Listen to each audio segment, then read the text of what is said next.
Hi guys, welcome to the channel. So in this video we're going to be going over how to do a highlight recovery in Davinci Resolve, as you can see on the screen right now. It's very subtle, it's super subtle, but as you can see it basically gives the background a lot more information and textures, such as the trees and leaves, especially around this area here. Now, how did I achieve this? Well, the answer is quite simple, so let's jump into Resolve and I'll show you how. And you don't even need the studio version, it can be done with the free version as well. Alright, and here we are in Davinci Resolve. As you can see, there is quite a bit happening here. You can see that down here in the scopes that this final image is quite retained. The highlights aren't clipping, the shadows aren't clipping, everything is balanced. So, how do we achieve this? But let's start from the beginning. First off, we have the pre-gain node. The pre-gain node is basically just a way to bring back the highlights before the CST. I found this to be quite useful for just initially getting those bit of details in before the conversion code takes place. And then with the CST, in this case, I shot this in S-Log2 S-Gamma3 Cine. This is just to get the general color space correct, and it's outputting to Rec79 Gamma 2.4.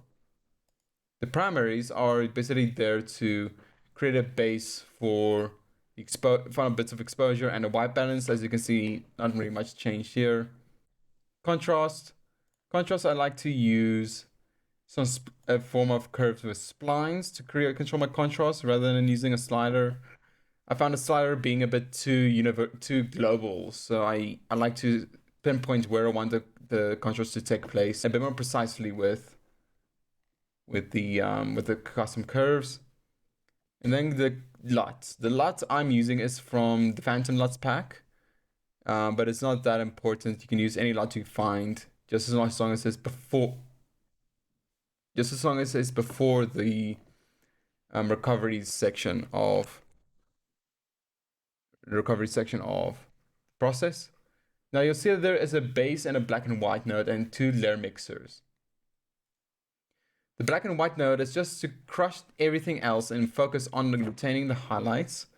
As you can see here, it is not really doing anything here when you put it in black and white, but that's because no matter what I do, it will stay like this.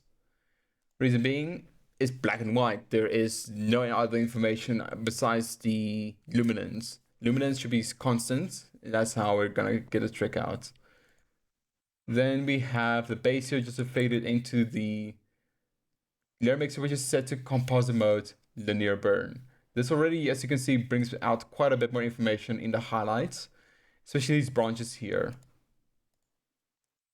So when I bring back the highlights in a qualifier node, it's going to allow me to then feed it in a separate base from the LUT into a separate layer mixer. Make sure that the highlights are in the second input. In other words, putting the node highlights in the bottom, base in the top. And then the final piece essentially looks like this.